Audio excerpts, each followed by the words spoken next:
terikat melalui satu bentuk kontrak kerja gitu ya, yang mana secara umum ya itu diatur di dalam hukum ketenagakerjaan ya. Nah, juga sama ketika itu kita berbicara dalam konteks Indonesia. Nah, dalam konteks modern gitu ya, hubungan kerja itu saat ini tidak lagi semata-mata kita berbicara tentang hubungan yang terkait dengan masalah ekonomi gitu ya. Walaupun at the end gitu ya, kita akan berbicara masalah finansial ya. Tetapi sekarang yang banyak dibahas gitu ya, eh, di dalam hubungan kerja itu adalah juga terkait dengan relasi kekuasaan atau power relation ya. Kemudian ada pertukaran sosial atau social exchange. Nah, ini juga banyak dibahas ya dalam ilmu perilaku organisasi.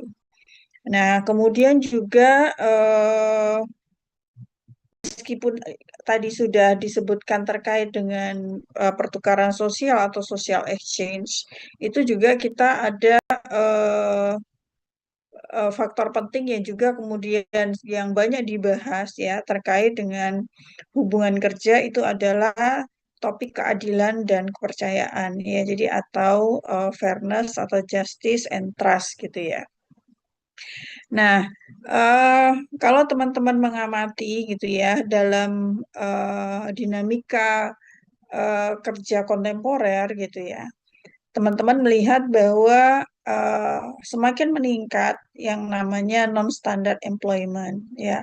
Jadi ada outsourcing, ada kontrak, ada yang namanya gig workers ya. Dan kalau kita melihat itu juga semakin kabur gitu ya batas antara pekerja dan mitra ya. Jadi employee versus independent contractor gitu ya. Jadi ini employee atau ini independent contractor gitu. Nah itu sekarang itu menjadi satu dinamika yang banyak terjadi di dalam organisasi ya, terutama organisasi-organisasi yang mana pekerjaan itu banyak kemudian bergantung pada digitalisasi gitu ya. Ketika kita bekerja banyak masih bentuknya konvensional, mungkin ini belum banyak terlalu terlihat gitu ya, karena karyawan cenderung masih masuk datang ke kantor gitu ya. Tetapi ketika kita berbicara dinamika kontemporer gitu ya, maka inilah yang kemudian harus dihadapi oleh organisasi yang itu menjadi harus menjadi perhatian organisasi ya. Jadi bagaimana kemudian mereka membuat kebijakan-kebijakan gitu ya terkait dengan perubahan dinamika kerja ya. Nah, kemudian juga dinamika kontemporer yang kemudian juga terlihat ketika kita berbicara hubungan industrial gitu ya, uh, itu adalah eh, apa namanya tantangan perlindungan hak pekerja ya di era apa? Di era yang semuanya itu menuntut fleksibilitas gitu ya. Jadi ketika kemudian kita dihadapkan dengan dinamika kontemporer gitu ya, di mana kemudian ada outsourcing, kontrak, gig workers gitu ya. Nah, sebenarnya ini kan sebenarnya juga kalau dilihat dari sisi organisasi itu akan menjadi celah ya, celah bahwa organisasi itu apa namanya memberikan fleksibilitas gitu. Nah, kecenderungannya mereka tidak terlalu apa ya memberikan fasilitas gitu ya atau perlindungan seperti halnya ketika di era yang bukan kontemporer gitu ya atau yang sifatnya masih konvensional gitu ya. Yang sifatnya konvensional atau yang sebelum kontemporer gitu ya. Eh, Organisasi jelas gitu ya ketika karyawan datang gitu ya, maka kemudian ada perlindungan hak pekerja gitu ya. Ketika mereka dalam perjalanan ke tempat kerja, mereka juga mendapatkan perlindungan gitu ya dari asuransi gitu. Tapi ketika kemudian bentuknya adalah outsourcing, kontrak, gig workers gitu ya, independent kontraktor gitu. Nah, ini akan kemudian akan menjadi topik-topik yang kemudian memberikan keleluasaan dalam tanda kutip bagi organisasi gitu. Organisasi terkadang merasa kemudian tidak lagi memberikan atau merasa terwajibkan untuk kemudian memberikan fasilitas-fasilitas seperti halnya mereka sebelum apa namanya yang sebelumnya kerja itu harus datang ke tempat kerja gitu ya. Nah, yang kemudian adalah konsekuensinya biasanya itu adalah eh, mereka apa ya dalam kompensasinya gitu ya. eh Kadang asuransi itu kemudian mereka tidak memberikan secara langsung gitu ya, tetapi kemudian ada bentuk finansial yang itu dibayarkan, yang kemudian itu menjadi tanggung jawab individu tersebut itu untuk kemudian mereka membeli asuransinya sendiri gitu ya, seperti itu. Jadi berbeda dengan ketika kemudian mereka berada di bawah organisasi secara langsung seperti bentuk konvensional sebelumnya. Nah, ini yang kemudian menjadi tantangan gitu ya. Oke. Nah, teman-teman semuanya, kalau kemudian kita berbicara terkait dengan kontraktual right versus dengan statutory right gitu ya. Jadi ada hak yang muncul dari kontrak kerja antara pekerja dengan organisasi gitu ya. Itu kan biasanya muncul ada yang namanya gaji dan tunjangan. Ada jam kerja, ada deskripsi pekerjaan gitu ya. Kemudian ada klausul gitu ya, ada klausul mereka harus disiplin, ada klausul bahwa akan ada sanksi ketika aturan itu tidak kemudian dikerjakan oleh karyawan gitu ya. Nah, kontrak kerja yang seperti ini akan mencermin biasanya itu merupakan satu kesepakatan individu, walaupun biasanya itu bentuknya itu adalah apa namanya tidak sepenuhnya individu, tetapi kemudian itu adalah bentuk satu kesepakatan antara karyawan dengan manajemen gitu ya, atau dengan organisasi gitu ya. Tetapi ketika kita di awal gitu, memang itu kemudian akan kesepakatan individu ya. Nah, seringnya gitu ya, eh, apa namanya, kekuatan tawar-menawar antara pemberi kerja dengan pekerja itu tidak seimbang ya. Biasanya pemberi kerja itu berada pada posisi yang lebih kuat dibanding dengan pekerja gitu.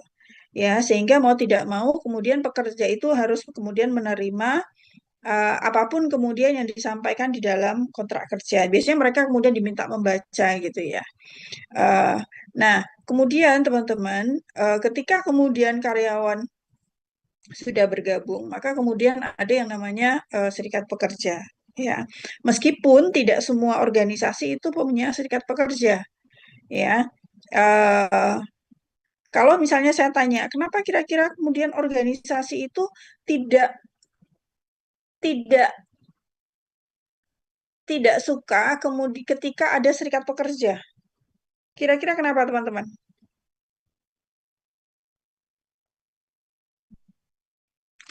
Sering Mas demo Adi? biasanya, Bu. Ya, monggo. Sering demo, Bu. Sering demo, oke. Apalagi?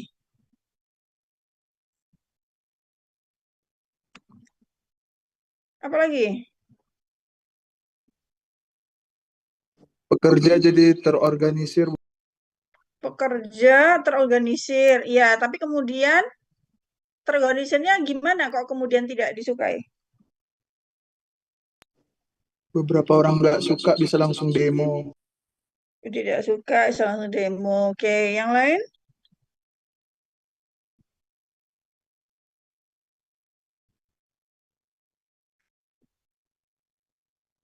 Dari teman-teman ini gitu ya, yang kemudian misalnya sudah bekerja, eh, organisasi yang organisasinya yang punya serikat pekerja siapa? Coba bisa resen pakai itu.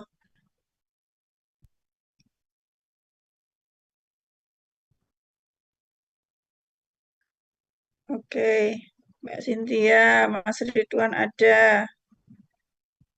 Siapa lagi? Mas Alfian juga ada. Oke. Lain?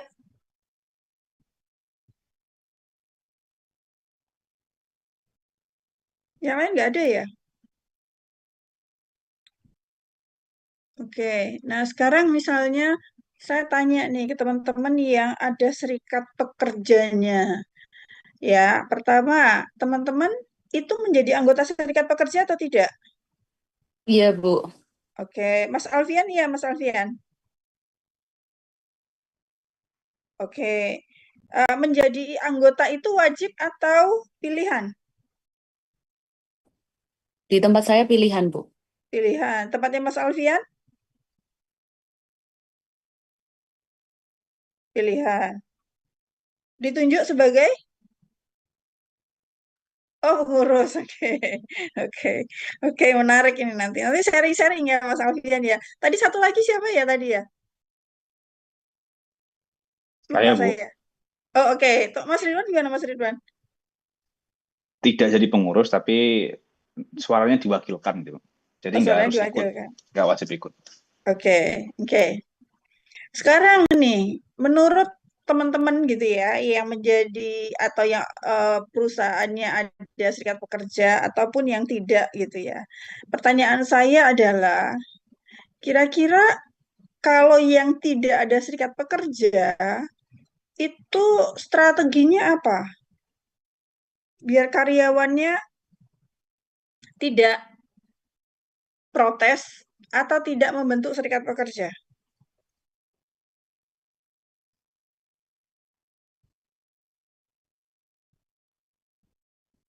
Apa kira-kira strateginya? Karena kan sebenarnya tidak dilarang untuk membentuk serikat pekerja gitu. Tidak boleh dilarang gitu.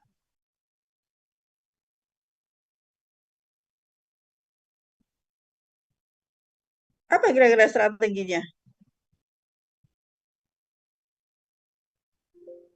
Memberi apa yang dimau sama kerja, Bu.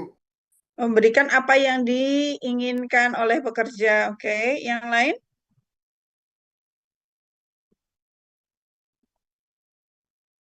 Apa kira-kira? Gini Bu, kalau saya mungkin lebih perusahaan bisa lebih memperhatikan kesejahteraannya karyawan sih Bu, supaya tidak Oke. Mhm. terjadi hal yang tidak diinginkan dari pihak karyawan ke pihak perusahaan. Oke. Contohnya kalau menurut Mas Bahri di BNI, BNI kan ya benar ya? Benar itu. Oke, kira-kira apa sih yang membuat karyawan itu tidak membuat serikat pekerja di Ya, BNI? suatu perusahaan tidak membuat serikat pekerja mungkin kalau pendapat saya pribadi Bu ya, ketika Mm-mm. suatu perusahaan tidak membuat serikat pekerja itu mungkin apa ini? Hmm, Kalau nggak ada serikat pekerja itu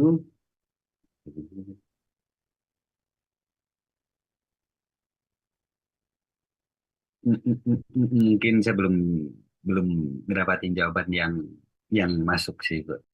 Oke, coba dari yang sama-sama di publik. Mbak Adiba, Baik, Bu. Eh, karena saya di pemerintahan ya, hmm, sebenarnya di PNS kan ada Korpri, tapi Korpri di sini dia tidak bertindak seperti serikat pekerja di perusahaan swasta. Dia lebih ke menyatukan atau seperti sebuah eh, lembaga profesi gitu, organisasi profesi. Tapi sebenarnya eh, di sini tanpa adanya serikat pekerja di pemerintahan itu yang seharusnya mungkin sebenarnya bisa di Korpri ini sebagai serikat pekerja itu sebenarnya bagus, nanti akan membela ketimbangan-ketimbangan dari PNS yang di pemerintah dan pusat yang harusnya mereka bisa menyuarakan hak-haknya itu. Nah, untuk saat ini kenapa pemerintah tidak membentuk serikat pekerja di instansi pemerintahan? Mungkin karena kepentingan birokrasi masing-masing organisasi mungkin sibuk apa ya, biar istilahnya biar mereka bisa mengatur organisasinya masing-masing, misalnya kementerian tertentu bisa gajinya segini, terus yang daerah biar diurus sendiri. Sepertinya mungkin em, kalau di pemerintahan menghindari adanya serikat pekerja karena itu nanti biar tidak rumit lah istilahnya, biar diatur masing-masing eh, sesuai kemampuan kementerian dan juga pemerintah daerah masing-masing gitu Bu, kalau dari pendapat Oke, saya. terima kasih Mbak Adiba. Oke, Mbak Fitri, coba Mbak Fitri. Iya, Bu. Eh, Benar apa yang dikatakan oleh Mbak Najib tadi. Tapi kalau di DCB salah satu unit vertikalnya Kementerian Keuangan bukan merupakan anggota dari Korpri, Bu. Oke, Cuman dari Kemenkeu sendiri memiliki Kemenkeu Korps. ya, oke. Itu apa itu? Jadi karena mungkin begini ya, Bu ya. Karena selama ini saya juga kurang kurang paham mengenai Kemenkeu Korps sendiri. Cuman mungkin karena dari Kementerian Keuangan itu kan merupakan lembaga penghimpunan negara dan pengelolaannya. Jadi dari situ pegawai atau karyawannya harus memiliki integritas dan disiplin tinggi, kemudian karena rawan dengan fraud, makanya memiliki organisasi atau dalam hal ini bisa dikatakan serikat, tapi yang dalam satu kementerian sendiri, Bu, tidak tergabung dengan ASN yang lain. Oke, oke. Dan selama ini gimana Mbak? Apa namanya? Kalau permasalahan-permasalahan yang ada itu kemudian seperti apa? Kalau yang muncul dari karyawan? Kalau di instansi saya sendiri, Bu, ya, kalau di bawah Direktorat Jenderal Pajak, selama ini disuarakannya melalui satu unit eselon 1 terlebih dahulu, Bu. Jadi Oh, oke. kalau direktoratnya sendiri berarti di DJP, kecuali ranahnya itu sudah lingkupnya nasional, mungkin dari Kementerian Keuangannya sendiri, Bu, yang turun tangan. Oke, oke. Ya, teman-teman semuanya, jadi memang di organisasi pemerintah itu memang tidak ada yang namanya serikat pekerja gitu ya. Hal yang paling umum, ya memang karena semuanya Ya, sudah ada diatur di hubungan kerja, apa namanya, hubungan kerja ASN yang bukan hubungan industrial gitu ya. Jadi ada hukum publik ya yang diatur di Undang-Undang ASN, kemudian juga ada peraturan pemerintah tentang hak dan kewajiban yang ditentukan oleh negara gitu ya. Jadi bukan hasil perundingan bipartit seperti halnya di organisasi swasta gitu ya. Jadi konsekuensinya ya tidak akan ada namanya collective bargaining, nggak ada perundingan upah, nggak ada hak mogok kerja gitu ya. Karena ketika misalnya organisasi itu memperoleh hak misalnya seperti serikat pekerja, maka kan ada hak mogok gitu ya. Nah, teman-teman bisa membayangkan ketika kemudian eh, layanan publik gitu ya, yang kemudian berfungsi untuk memberikan pelayanan kepada masyarakat, itu mengadakan mogok kerja gitu. Artinya kemudian kan layanan akan lumpuh gitu ya. Stabilitas akan terganggu gitu ya. Kemudian kepentingan masyarakat luas akan dirugikan. Jadi karena itu maka negara memang betul-betul membatasi hak-hak industrial tertentu untuk kepentingan publik yang lebih besar. Makanya mereka tidak ada serikat pekerja seperti halnya di apa namanya di organisasi swasta, ya. Nah, eh, teman-teman semuanya. Oh, sebentar, saya mau tanya tadi Mas Alfian gitu ya. Nah, Mas Alfian bisa sharing nggak Mas Alfian di perusahaannya Mas Alfian gitu ya? eh, Sejauh ini gitu ya, kegiatan hubungan industrial yang dilakukan oleh serikat pekerjanya itu seperti apa?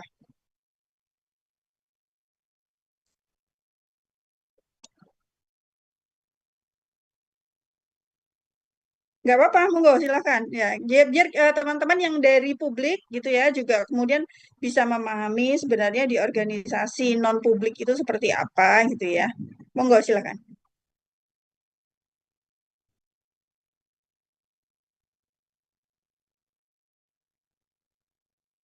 Mm-mm.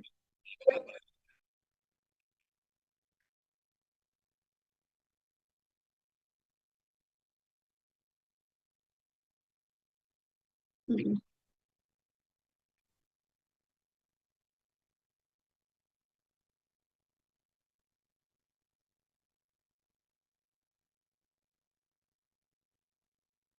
Mm. Mm.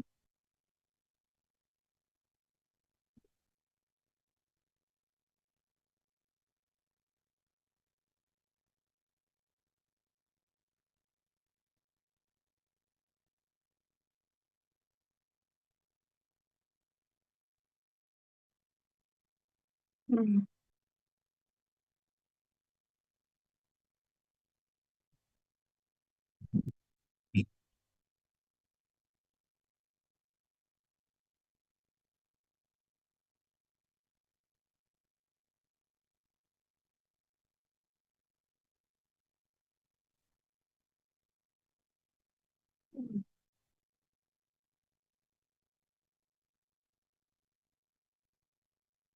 Mm.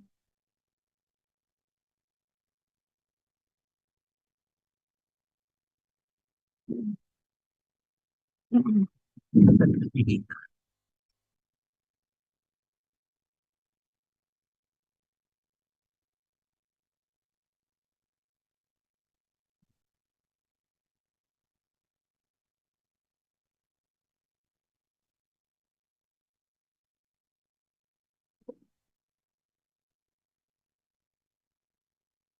Mm.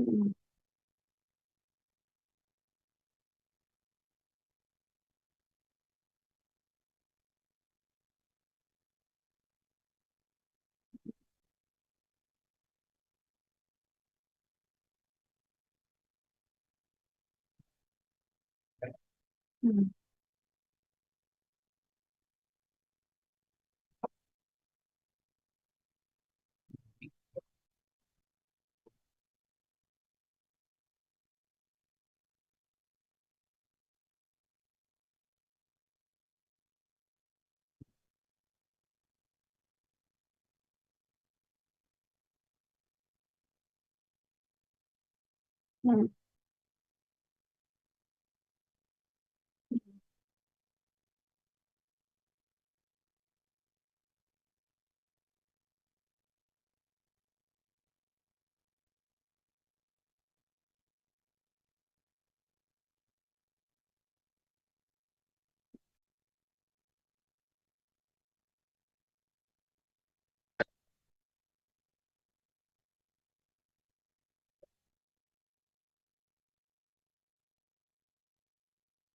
Mm.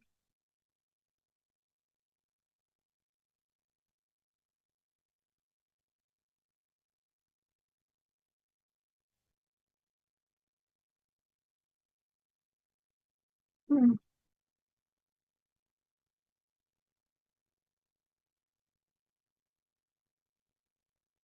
Oke, oke. Oke, terkait dengan tadi yang ini Mas, terkait dengan ya pegawai administratif gitu ya Mas ya. Eh ada nggak apa namanya eh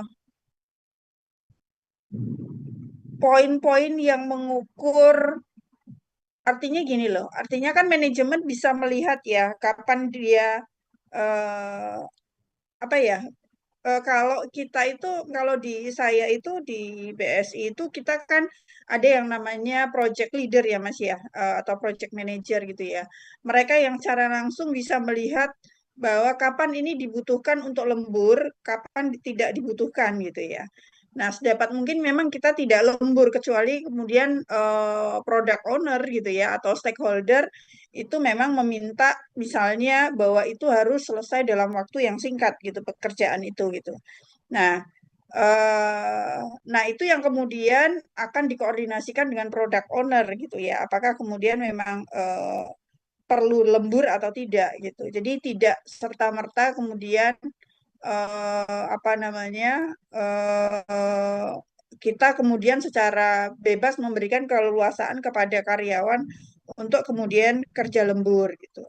Seperti itu. Kecuali kerja teman-teman yang mungkin di layanan IT support gitu ya, yang kemudian ada persoalan-persoalan di weekend misalnya, yang itu membutuhkan teman-teman, dan tapi itu sistemnya juga penunjukan siapa yang akan lembur gitu ya. Misalnya kemudian juga ketika admisi weekend gitu ya, yang harus jaga standby itu siapa di sistem gitu, misalnya seperti itu. Jadi kemudian kita tidak serta-merta memflorkan secara bebas kapan bisa karyawan itu lembur gitu. Nah, kalau misalnya dibuat seperti itu gimana? Jadi ada kontrol pengawasan gitu, Mas Alfian.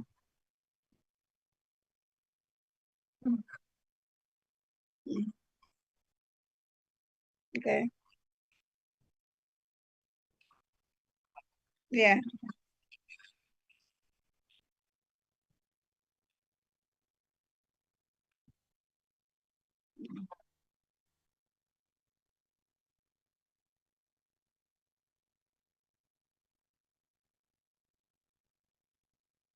oke, oke, oke, dan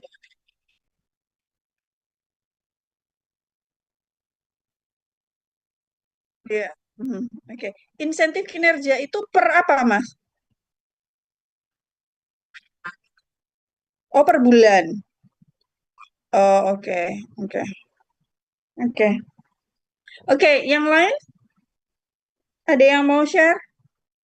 Mbak Cynthia belum tadi ya? Mbak Cynthia mau nggak, Mbak Cynthia?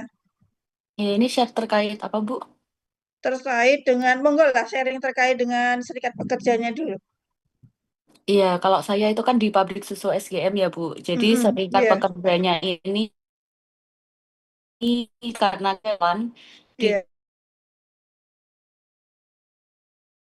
dialognya kita akan melakukan kadang tuh ada pembinaan juga untuk orang-orang yang termasuk ke dalam anggota serikat pekerjanya gitu. Terus ketika ada permasalahan-permasalahan dari masing-masing anggota, misalkan kalau sekarang itu kan ketentuannya pabriknya tuh ada 4 Bu, yang 2 ada di Jakarta. Jadi ketika nanti dari manajemen mengutus untuk salah satu atau beberapa karyawannya untuk dipindah tugaskan, yang tadinya di Jogja, di Jakarta itu tidak boleh menolak sekarang Bu. Jadi sekarang Oh, ini oke. yang banyak terjadi adalah teman-teman itu merasa tidak adil gitu dari manajemennya karena memang mereka dari awal bekerja di Jogja dan sudah berkeluarga di Jogja tapi tiba-tiba disuruh pindah ke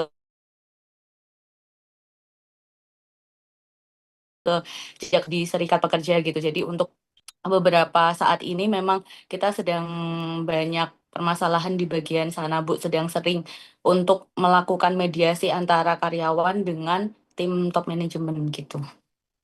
Oke. Nah, terkait tadi perpindahan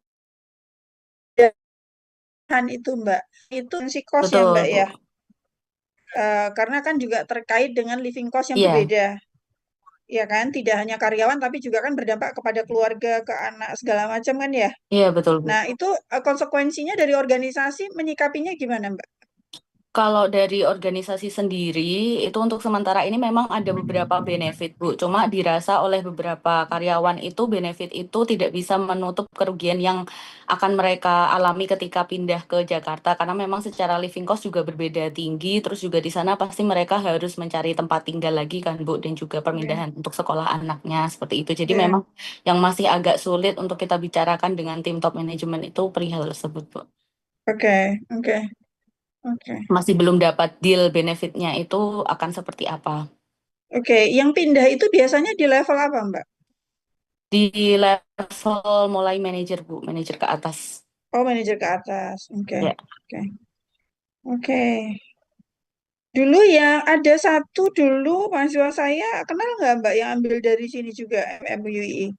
iya siapa, Bu? Putra, saya lupa namanya. Saya tuh Heri ingat Kusmayadi bukan, Bu? siapa namanya? Heri Kusmayadi. Aduh, saya lupa namanya.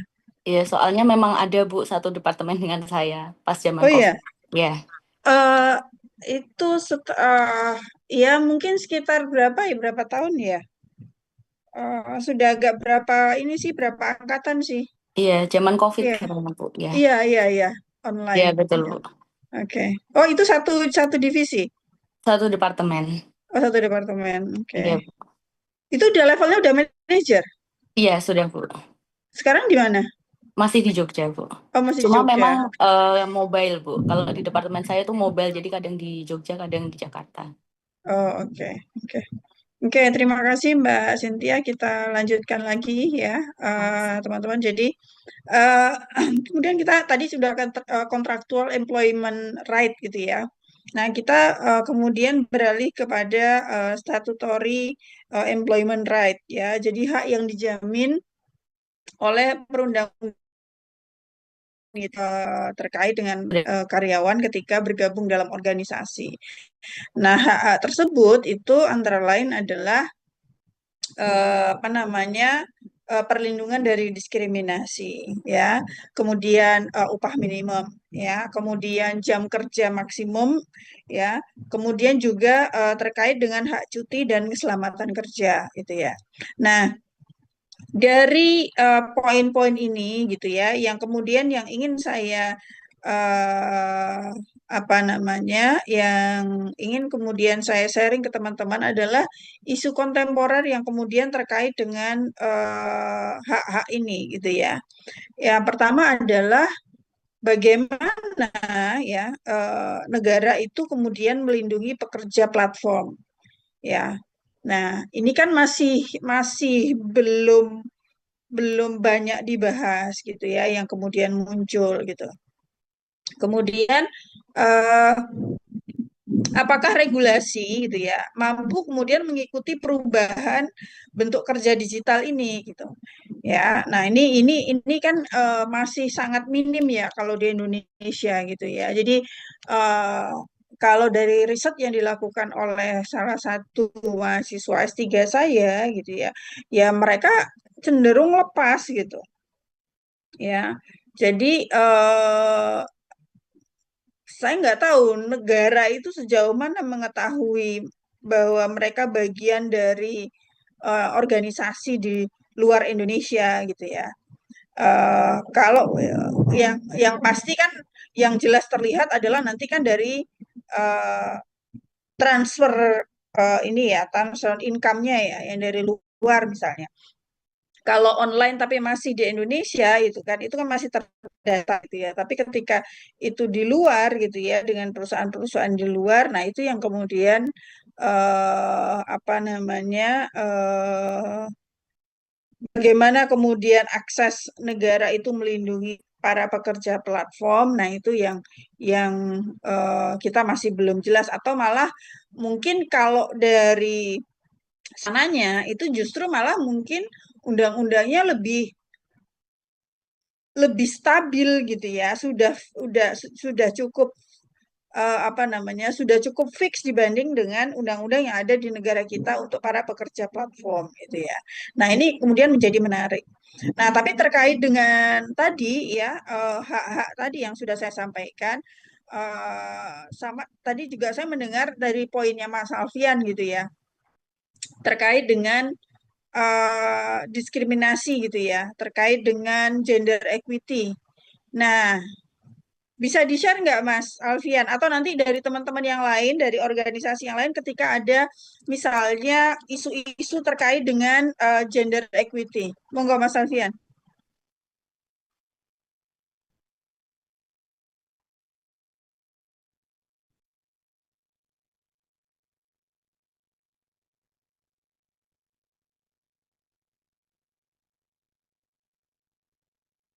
Oke, oke. Ya,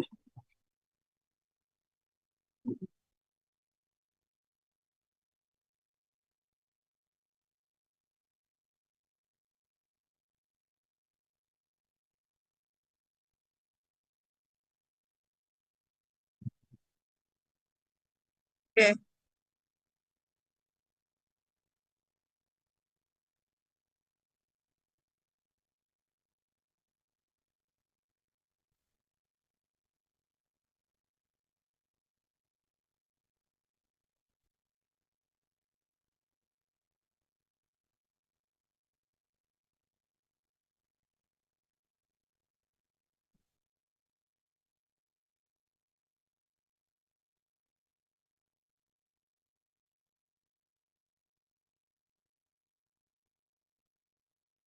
Oke.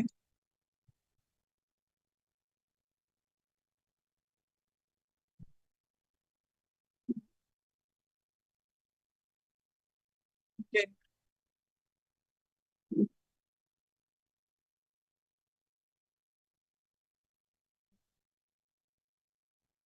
Oke, ya.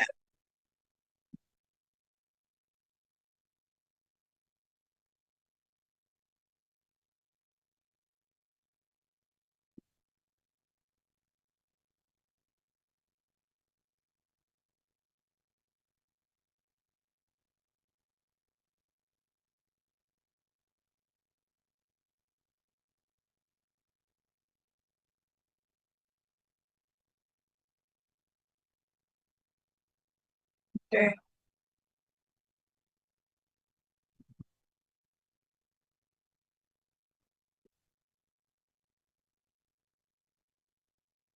Betul. Oh, oke.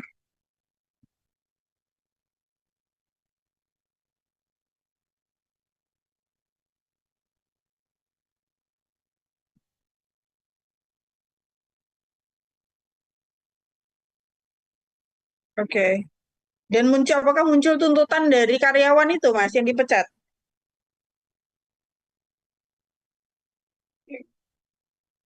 Iya,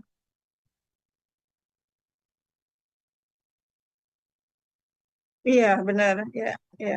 Oke. Oke, terima kasih Mas Alfian. Oke, dari teman-teman yang lain bisa share terkait dengan isu-isu terkait dengan gender, keadilan di tempat kerja. Monggo silakan. Nggak usah ditunjuk. Yuk.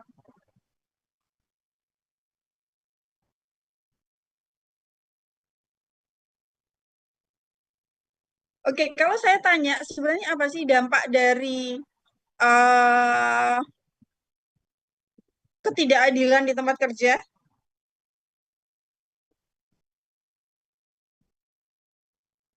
Apa dampaknya apa? Banyak Bu Ya, kalau dampak tidak adilan oke. Bu. Kenapa? Produk- Produktivitas turun, ketidaknyamanan Oke, dalam bekerja, terus apa respectnya jadi turun, respect antar pekerja gitu.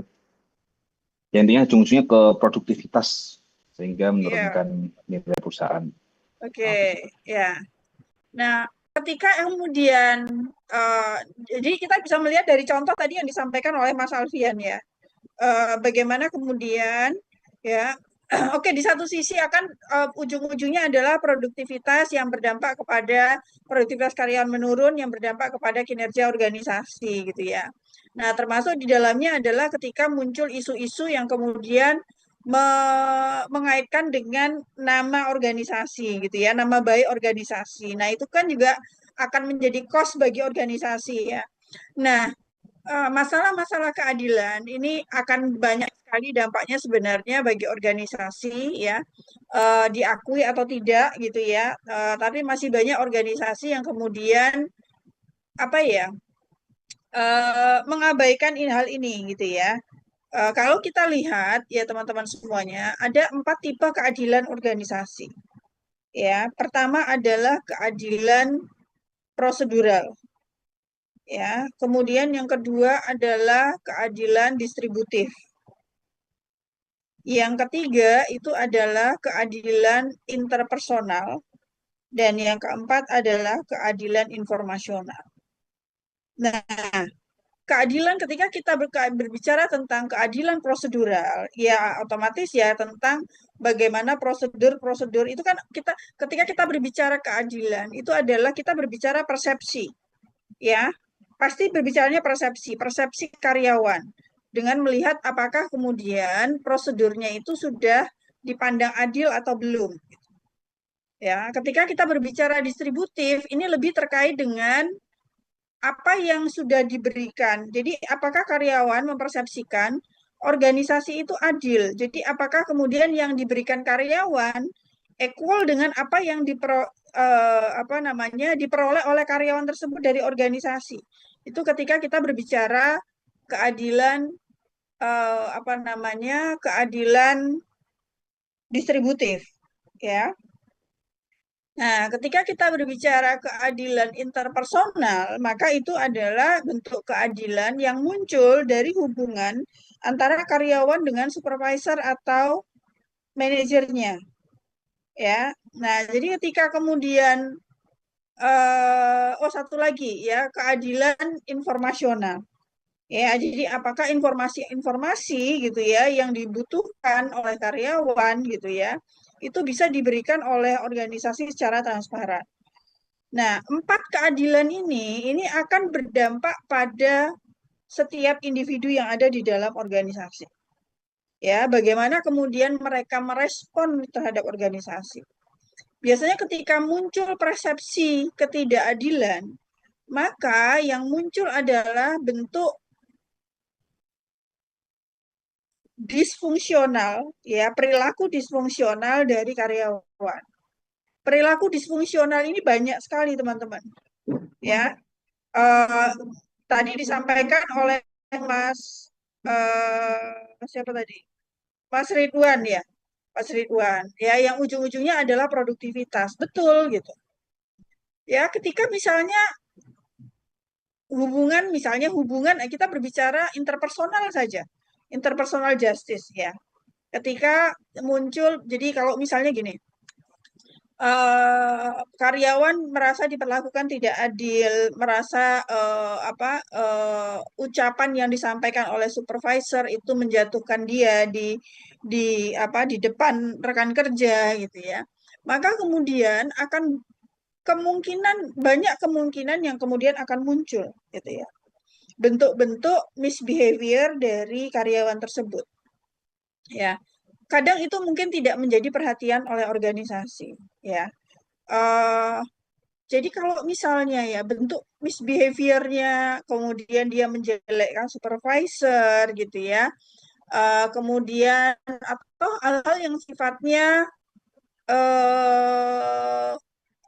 ini misalnya datang kemudian terlambat, jam istirahat kemudian diperpanjang gitu ya. Kemudian kerja dilambat-lambatkan. Jadi misalnya dikaitkan tadi kerja administratif yang Mas Alfian itu misalnya. Kerjanya kemudian dilambat-lambatkan. Itu kan kadang tidak terdeteksi oleh organisasi. Dan itu sebenarnya adalah cost gitu. Atau misalnya mengambil aset organisasi dari yang kecil-kecil aja dulu. Kertas, spidol, bawa pulang, kayak gitu-gitu ya. Karena sebagai bentuk kekecewaan terhadap organisasi gitu. Nah, ini sebenarnya adalah bentuk-bentuk misbehavior-nya itu tidak harus besar gitu ya. Ya, tetapi ketika ini terjadi kemudian banyak gitu ya, sering di dalam organisasi, nah ini kemudian harus menjadi perhatian organisasi ketika kita berbicara bentuk ketidakadilan di dalam organisasi gitu ya. Nah, kalau dalam penelitian riset perilaku organisasi ya, justice itu bentuknya akan macam-macam. Ya, dari kemudian disengagement ya ke menurunnya komitmen, meningkatnya perilaku disfungsional gitu ya. Dan banyak lagi lah ya terkait dengan itu. Oke. Nah, Nah, kembali ke isu kontemporer tadi ya, teman-teman semuanya. Apakah kemudian regulasi itu mengikuti perubahan bentuk kerja digital? Apakah kemudian negara itu melindungi pekerja platform gitu ya? Ya, kalau dari sisi finansial, saya melihat bahwa pekerja platform memang secara income gitu ya, mereka mungkin nominalnya jauh lebih besar gitu. Ya, apalagi ketika mereka pekerja-pekerja ini dipekerjakan oleh organisasi yang notabene secara mata uang itu nilainya lebih tinggi daripada kita gitu. Ya. Tetapi memang jaminan-jaminan yang lain mungkin tidak terlalu kemudian menjadi perhatian organisasi gitu ya. Nah, teman-teman semuanya, ketika kita berbicara regulasi gitu ya, ini kita kaitkan dengan kontemporer ya, yang saya sampaikan tadi gitu ya. Apakah kemudian regulasi itu mampu mengikuti perubahan bentuk kerja digital gitu ya. Nah, bentuk kerja digital ini kan biasanya kerja jarak jauh ya. Eh, dan dia bentuknya adalah kontrak.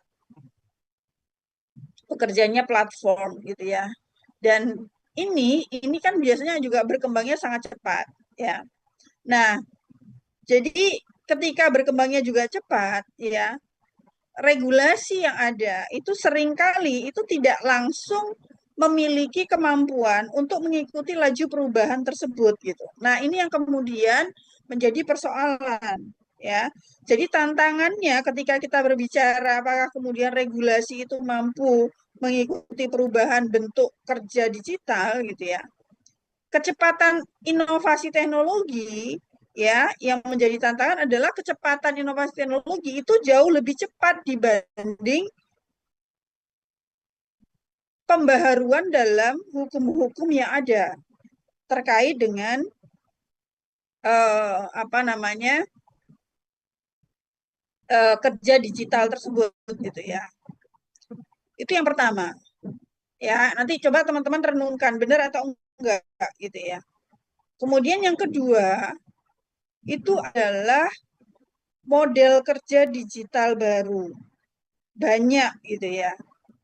Ya, ada gig work, ada microtask. Yang itu tidak selalu bisa fit atau cocok dengan kategori hukum tradisional. Yang misalnya kita berbicara pekerja versus kontraktor misalnya.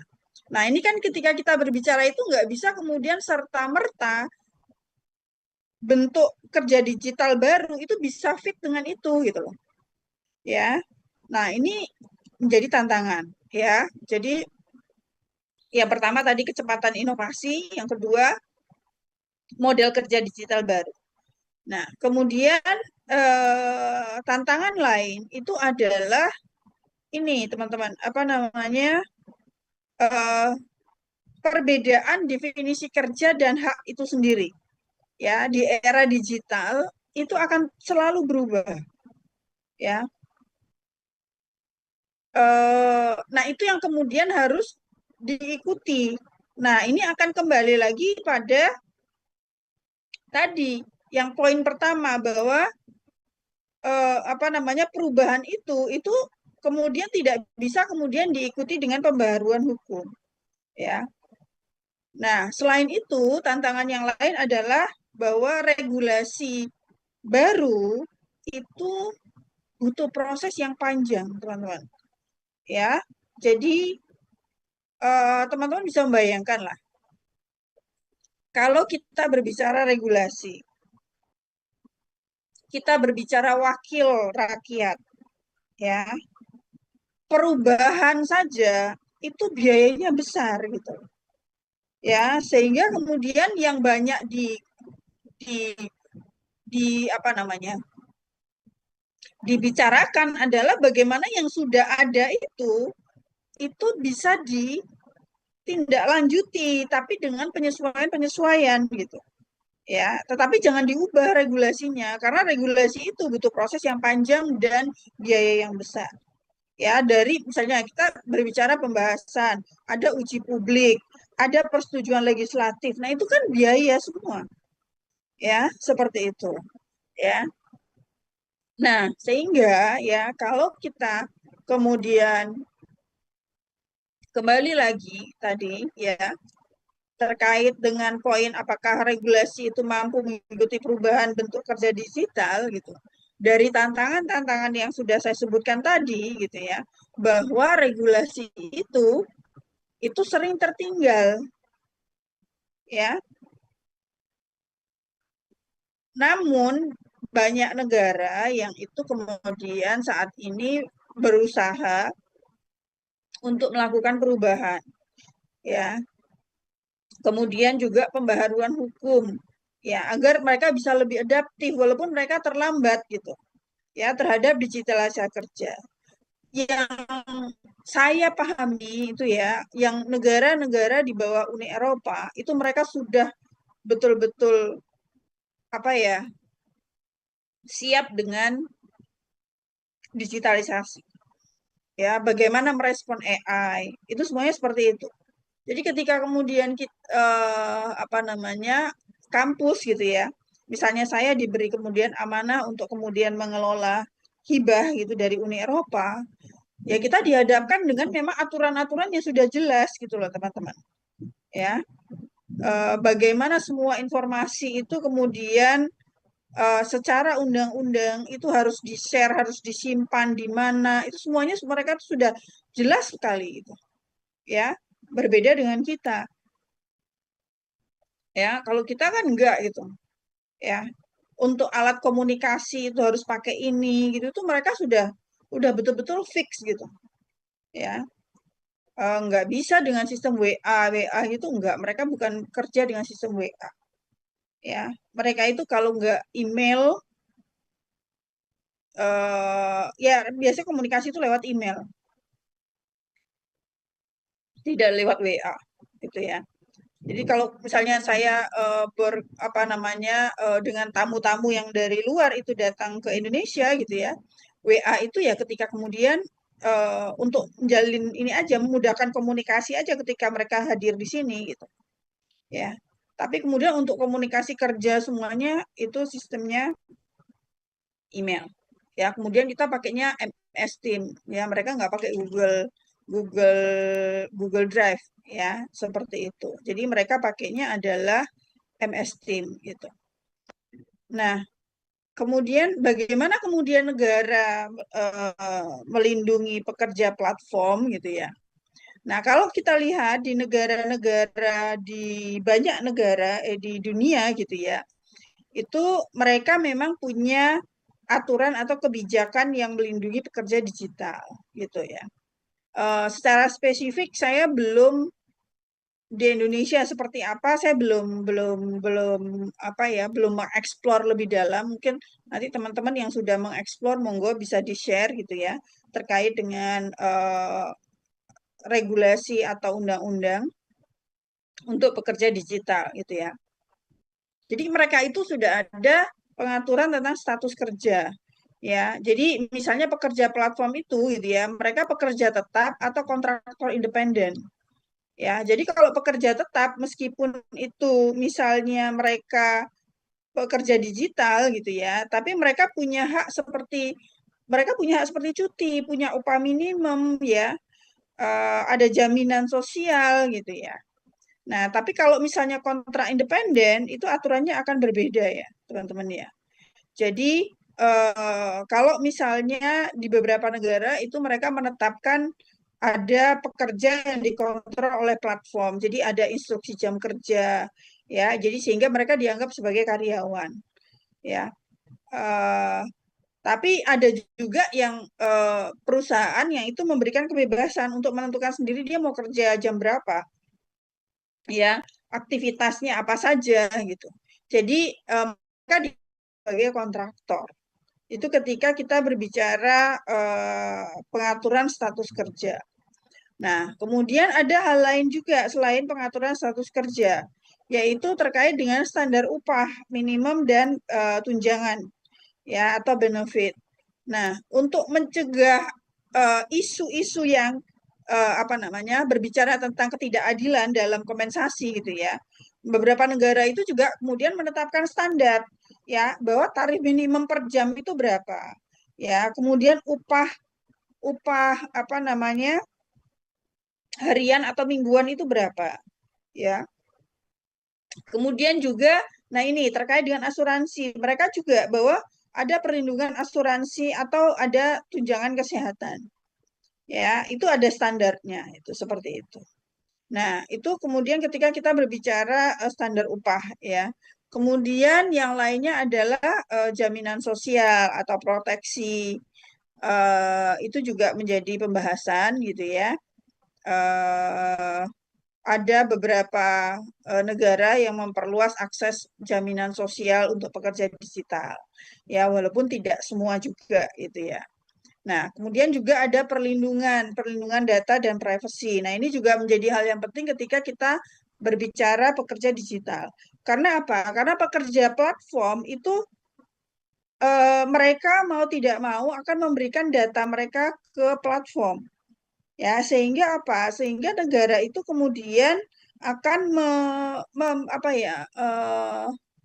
semacam membuat aturan ya bagaimana platform itu boleh bagaimana platform itu boleh menggunakan data-data yang ada. Jadi bagaimana data-data yang ada itu dipakai untuk apa saja itu kemudian sudah ditentukan secara detail. Ya, termasuk keamanan data dari data pribadi pekerja. Nah, itu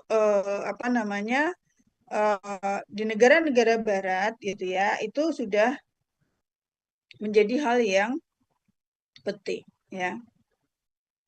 Nah, kalau misalnya ada problem gimana gitu?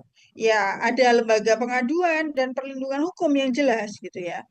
Jadi negara harus kemudian memberikan atau menyediakan ya fasilitas terkait dengan pengaduan jika upah itu tidak dibayar. Ya. Jadi mereka punya ya link ke sana gitu ya. Nah, kemudian ada bantuan hukum. Nah, kalau misalnya bantuan hukum, biasanya itu menjadi satu fasilitas yang diberikan dan biasanya itu gratis ya teman-teman ya, seperti itu. Tapi di Indonesia saya belum tahu ya. Jadi pada intinya negara itu ya terutama negara-negara yang sudah maju terkait dengan pekerja digital, mereka akan menciptakan aturan perlindungan yang setara biasanya ya dengan pekerja formal. Jadi tidak terlalu membedakan. Ya, tetapi kemudian yang menjadi catatan bahwa itu harus kemudian sering disesuaikan ya ketika ada cara kerja platform yang baru. Nah, itu yang menjadi PR ya bahwa kemudian itu selalu mengikuti dinamika yang baru gitu ya. Oke, nah kalau mungkin teman-teman nanti bisa memberikan atau mengeksplor lebih lanjut ya teman-teman ya terkait dengan regulasi Indonesia secara umum seperti apa terkait dengan kerja digital gitu ya. Tapi mungkin teman-teman yang perlu diperhatikan ketika itu menggali data gitu ya. Yang jelas kita kan ada Undang-Undang Cipta Kerja ya. Nah ini yang kemudian perlu diperhatikan ya. Pembaharuan ini kemudian akan berdampak apa gitu ya terhadap pekerja digital ya. Jadi regulasi di Indonesia itu saya kira juga masih perlu banyak adaptasi gitu ya. Dan kemudian jelas bagaimana kemudian menginterpretasi dari undang-undang yang ada gitu ya dan itu secara tegas gitu ya. Dari pemerintah ataupun juga dari pihak pengadilan sehingga kemudian tidak merugikan pekerja gitu ya. Nah, mungkin kalau dari yang sepemahaman saya gitu ya, yang di Indonesia gitu ya, ada mungkin yang hal-hal positif yang sudah kemudian menjadi perhatian itu adalah BPJS ya, BPJS Ketenagakerjaan dan Kesehatan ya, bahwa pekerja gig itu gitu ya atau pekerja digital mereka biasanya ikut tadi seperti saya sampaikan, mereka ikut BPJS. Hanya saja BPJS-nya itu mandiri ya teman-teman semuanya ya. Jadi BPJS-nya mandiri, mereka bisa punya jaminan kesehatan dan kecelakaan kerja tapi dikelola secara mandiri. Tapi dananya itu diberikan oleh organisasi gitu ya. Sama ketika misalnya kita di Badan Sistem Informasi UII juga seperti itu teman-teman. Ya, jadi kita memberikan dana ya kepada karyawan yang kita kontrak gitu ya untuk BPJS gitu. Ya kita berikan dananya. Ya. Jadi ada ini gaji pokoknya mereka sekian selama kontrak, kemudian untuk asuransi itu sekian seperti itu. Ya, yang kita berikan adalah seperti itu. Sehingga menjadi jelas gitu ya. Kemudian juga tentang Menteri Ketenagakerjaan ya, ada aturan juga yang sudah mulai membahas terkait dengan terkait dengan pekerja digital ini ya, perlindungan upah, ya, sistem kerja fleksibel itu seperti apa gitu ya. Kemudian juga mereka memberikan ruang gitu ya, untuk bisa menerima masukan-masukan ya. Jadi ada forum dialog sosial ya, yang itu mendiskusikan terkait dengan standar-standar yang ada ya. Jadi jam kerja tadi seperti yang kita bahas tadi lah ya. Jadi standar upah platform, kemudian jam kerjanya ya, sistem jaminan sosial. Nah, ini semua walaupun ada tapi masih tahap yang sangat awal kalau untuk di Indonesia ya. Sehingga ini masih menjadi PR, masih menjadi agenda besar gitu ya untuk kemudian bisa disempurnakan agar lebih baik gitu ya, sehingga kemudian pekerja platform itu juga mereka memiliki hak yang formal, kemudian juga terukur gitu ya, yang jelas, yang kemudian itu tidak akan merugikan para pekerja gitu ya. Oke, kemudian kita masuk pada, nah ini ya pentingnya kontrak ya, kontrak kerja gitu ya. Jadi kalau kita berbicara kontrak kerja ya teman-teman semuanya, terkait dengan ketenaga kerjaan, kontrak kerja itu kan akan memberikan dasar hukum ya, dasar hukum hubungan kerja yang ada antara pemberi kerja dan pekerja ya. Nah, kontrak ini juga gitu ya yang kemudian menjadi alat manajerial ya untuk bisa kemudian mengontrol behaviornya ya, jadi mengontrol perilaku dari masing-masing karyawan ya. Kemudian juga kontrak itu juga menjadi apa ya, mungkin bisa disebut simbol ya, simbol dari ekspektasi satu sama lain. Jadi ada ekspektasi timbal balik. Jadi dari kontrak itu kan terlihat ya, ekspektasi karyawan seperti apa, ekspektasi dari organisasi seperti apa ya. Nah, biasanya gitu ya, kontrak formal itu biasanya sering disertai dengan apa yang disebut psychological contract. Oke, saya mau tanya nih dari teman-teman, kira-kira psychological contract itu apa?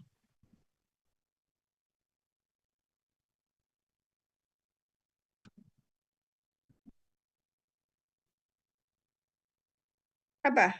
Kira-kira teman-teman?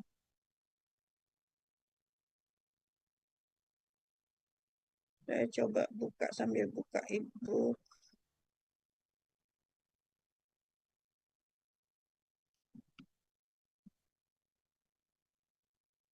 Kesepakatan yang tidak tertulis, Bu, antara Oke, pekerja dengan karyawannya. oke. Yang lain ada yang mau menambahkan?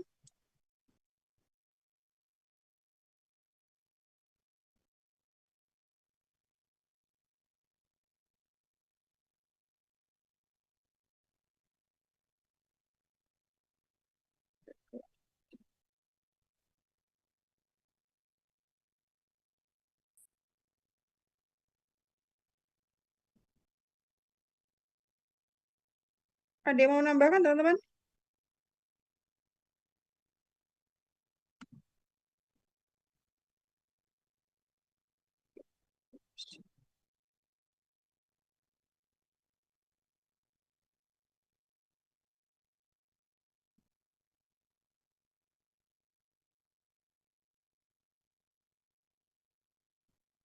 Kayaknya aturan yang tidak tertulis, Bu, yang berdasarkan mungkin budaya perusahaan, mungkin Bu, atau kebiasaan dari karyawan itu sendiri, Bu, di perusahaan. Oke, oke. Dampaknya apa sih?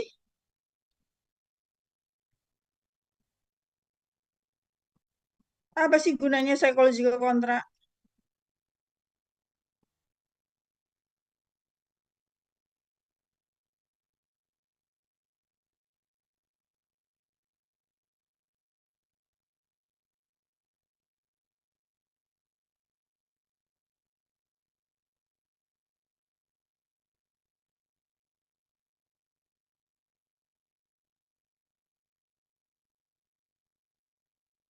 Dampaknya Mungkin teman-teman. meningkatkan komitmen dan loyalitas, Bu.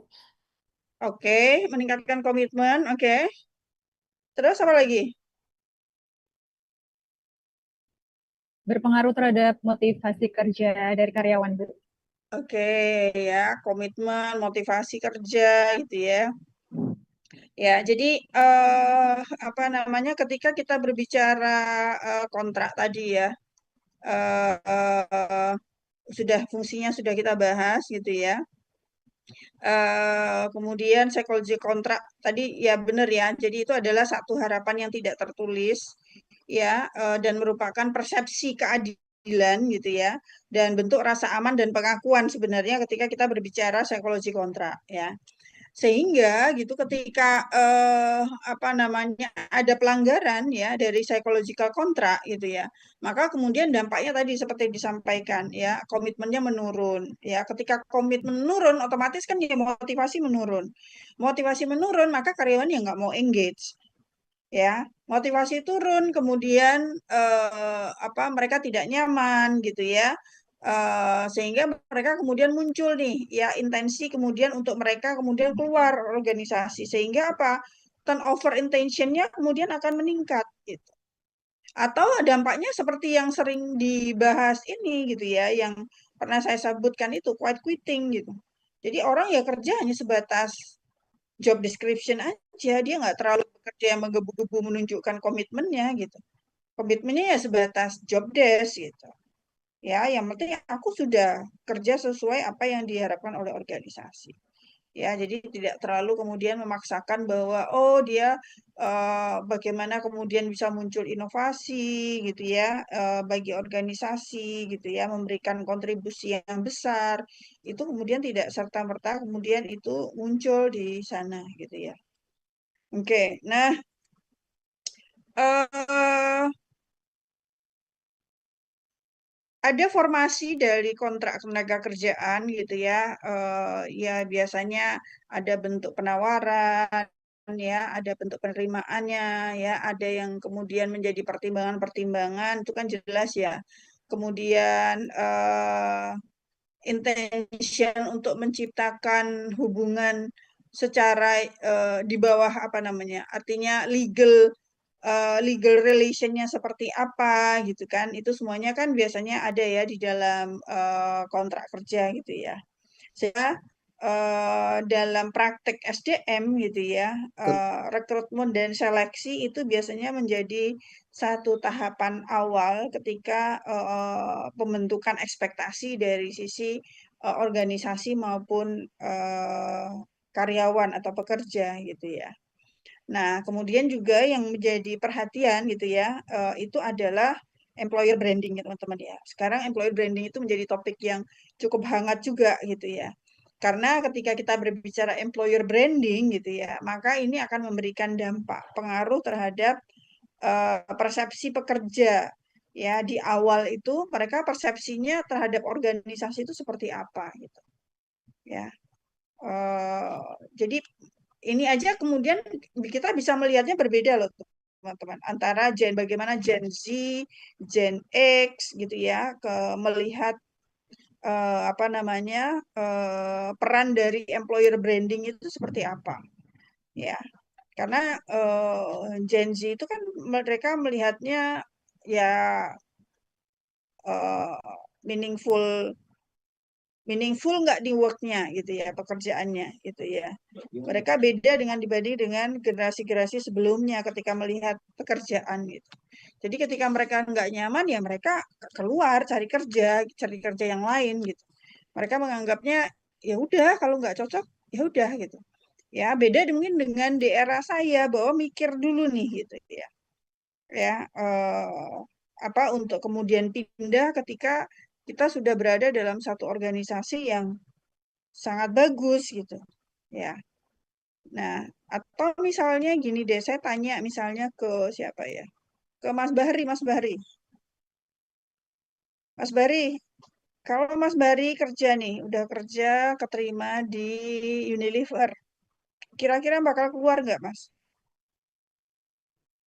Tergantung sih sebenarnya Ibu, tergantung Oke, berkomunikasi sama Unilever. oke.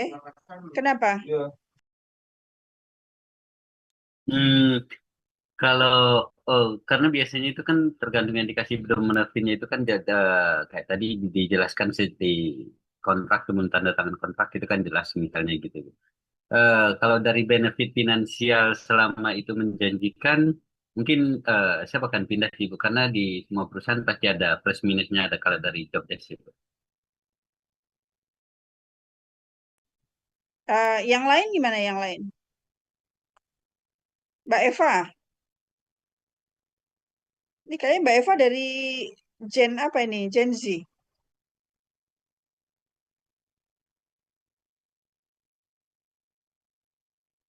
Ayo, monggo silakan Mbak Eva.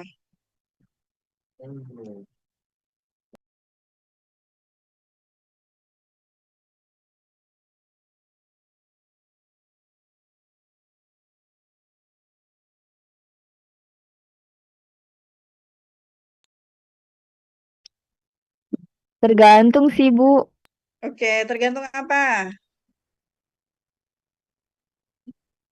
Hmm, kalau di Unilever, kalau gajinya tinggi kan pressure-nya itu kan jauh lebih tinggi juga, Bu. Oke, so, Maunya yang Gen Z itu ya yang nyaman-nyaman aja sih, Bu. Jangan yang nah, terlalu di pressure sih, Bu. nah bener kan? Dari responnya aja udah kelihatan kan gitu loh. Gen Z banget kalau Mbak Eva ini gitu. Ya, eh Ya, oke, seperti itulah, Bu. oke. Coba saya ke siapa ya? Mas Adi. Saya nggak, Mas Adi sama Mbak Moza coba face-nya diliatin. Saya nggak ngeliat ini. Mas Adi ada nggak? Halo, halo Mas Adi. Oke, Mbak Moza ada nggak? Ada, Bu. Oke, Mbak Moza coba di-on kan Mbak Moza. Oke, gimana? Mbak Moza, kamu Mbak Moza gimana? Mbak Moza ini dari Gen apa? Gen Z juga, Bu. Oh, oke. Kalau Mbak Moza gimana? Kalau misalnya udah di Astra, udah di Deliver, bakal pindah nggak? Tergantung, Bu. Oke, kenapa kok tergantung? Memang masuknya mudah.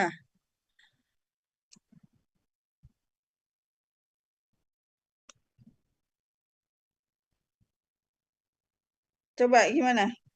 Karena ini ya, uniknya Gen Z ini kayak gini ya, masuknya susah, tapi mereka ya gitu, kayak nggak jadi pertimbangan gitu loh. Iya, Bu. Karena tergantung Hmm, tergantung apa? karena tergantung lingkungan kerjanya juga, Bu. Oke, tapi kalau kira-kira nih Mbak, misalnya perusahaan segede Unilever, segede Astra, itu kan udah mapan tuh. Gimana?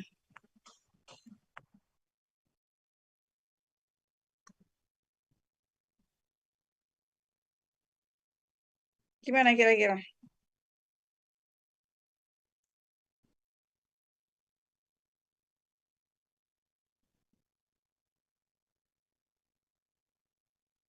Iya, Bu, karena walaupun udah mapan, tapi kalau dari lingkungan kerjanya eh, tanda kutip toksik, ya saya bisa juga mempertimbangkan pekerjaan tersebut, Bu. Oke, oke. Kalau nih, misalnya eh, perusahaannya itu misalnya ya, oke kita bisa melihatnya lingkungan kerjanya toksik gitu ya. Nah, kira-kira nih menurut Mbak Moza gitu ya, apakah kemudian lingkungan kerja toksik itu akan stay like that di perusahaan segede Unilever atau Astra?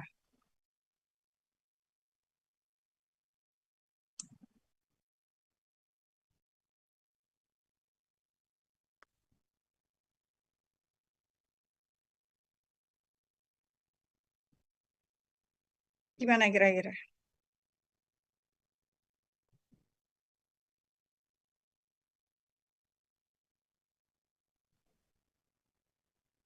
Kemungkinan bisa jadi, Bu, karena untuk perusahaan besar biasanya punya karakter masing-masing, Bu, untuk para Oke, pekerjanya. oke. Ya, ini uniknya Gen Z itu ini ya. Kadang-kadang mereka itu melihat mereka itu pingin gimana kerja ringan, kerjanya nggak berat, nggak pusing, tapi duitnya banyak. Itu Gen Z banget itu. Ya, jadi refleksi Setuju, dari Bu. jawabannya Mbak Eva itu tadi seperti itu gitu ya. Jadi kerja itu nggak usah berat-berat gitu loh. Ya, cari kita tuh kerja tuh yang ringan-ringan tapi duitnya banyak, kemudian healing gitu kan ya, terbang kemana gitu kan. Kan kalau jalan-jalan ke luar negeri kan sekarang lebih murah gitu ya daripada jalan-jalan di Indonesia. Gitu. Jadi Gen Z itu kan seperti itu. Ya, nah itu menjadi satu keunikan gitu ya di dalam organisasi. Ya, sehingga apa kalau misalnya kita kaitkan tadi gitu ya dengan employment kontrak gitu ya, apa namanya, eh, employer branding gitu ya. Jadi di awal itu memang ada employer branding udah bagus gitu brandingnya gitu ya, sehingga persepsi kerja di sana tuh enak gitu ya. Nah, tetapi enaknya itu kan disertai tadi ya, disertai bahwa kemudian memang ada kemudian tanggung jawab yang besar, ya, yang kemudian akan menuntut karyawan untuk punya kinerja yang bagus gitu ya, komitmen yang tinggi gitu ya. Nah, tetapi terkadang kemudian individunya itu yang tidak siap gitu. Ya, termasuk dari ketika kita berbicara karakter dari misalnya Gen Z secara umum tadi seperti yang saya sampaikan tadi gitu ya. Nah, itu yang kemudian harus bisa disikapi oleh organisasi ketika proses rekrutmen dan seleksi.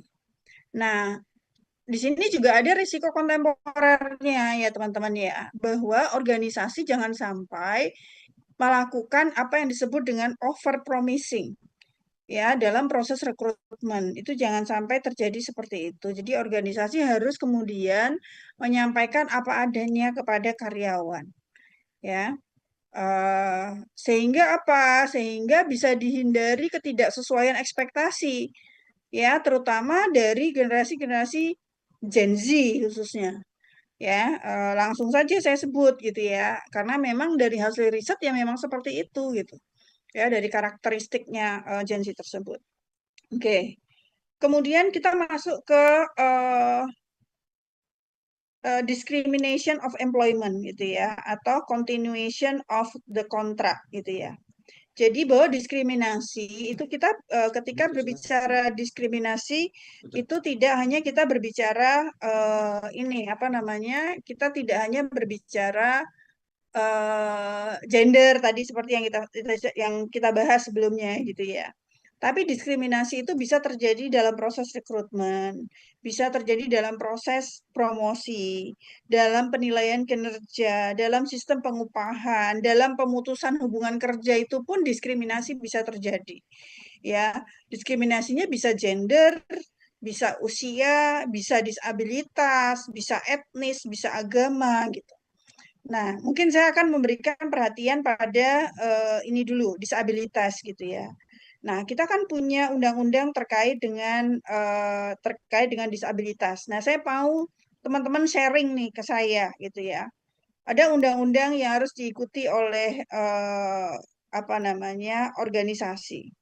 Nah, di tempat kerja teman-teman sejauh ini ada tidak organisasi mempekerjakan disabilitas?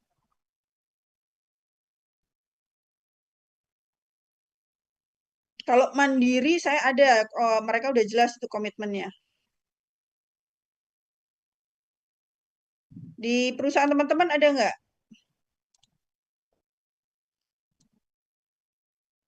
Monggo, siapa yang mau sharing?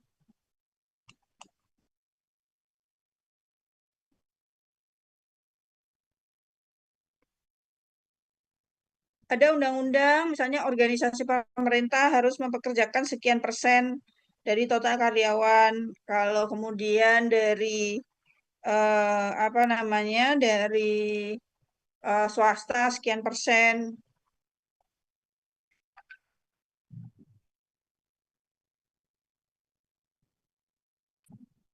Oke, Mbak Fitri, monggo Mbak Fitri.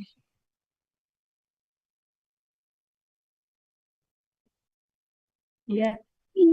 Kalau di unit kerja saya sendiri ada pegawai yang disabilitas Ibu. Cuman kalau fasilitas disabilitas digunakan wajib pajak atau stakeholder. Namun saya rasa begini Bu, ketika lihat kondisi dari sebuah organisasi yang tugas dan fungsinya itu, kalau di kantor saya kan wajib pajak yang diampu jumlahnya kurang lebih ada ratusan ribu Bu. Kalau misalkan dari kondisi pegawainya itu akan menghambat pekerjaan atau ritme dan beban kerja antar satu pegawai dengan pegawai yang lain. Saya Oke. rasa lebih sih Bu. Oke. Oke, yang lain teman-teman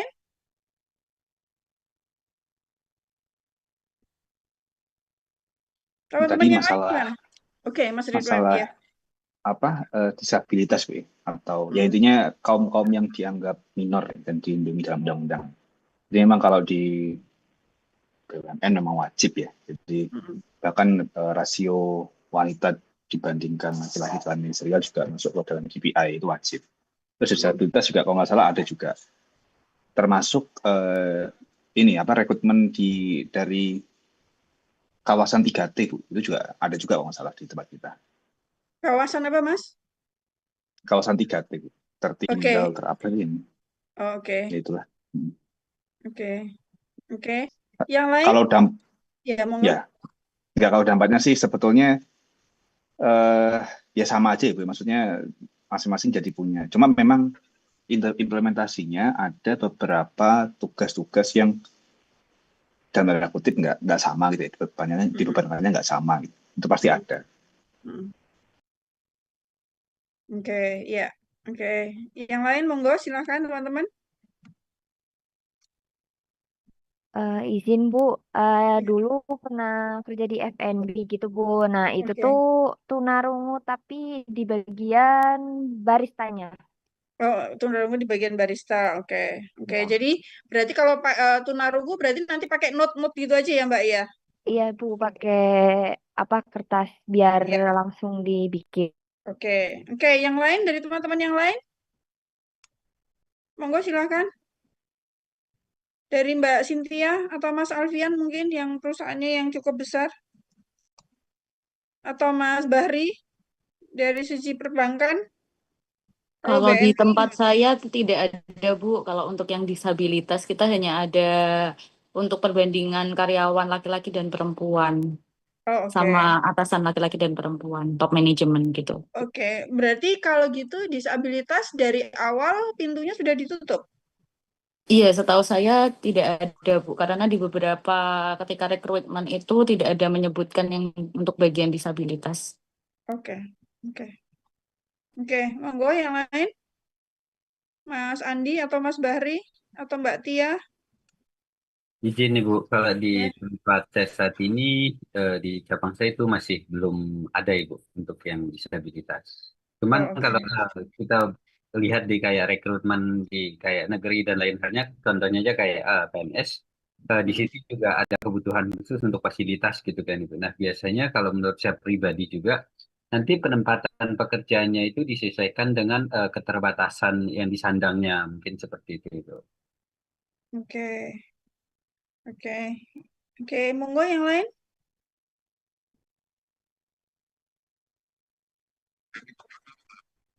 Nggak ada ya?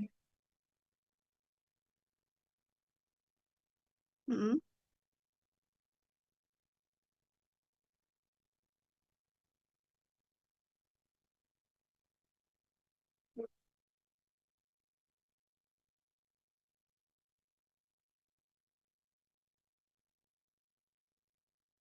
Mm-mm.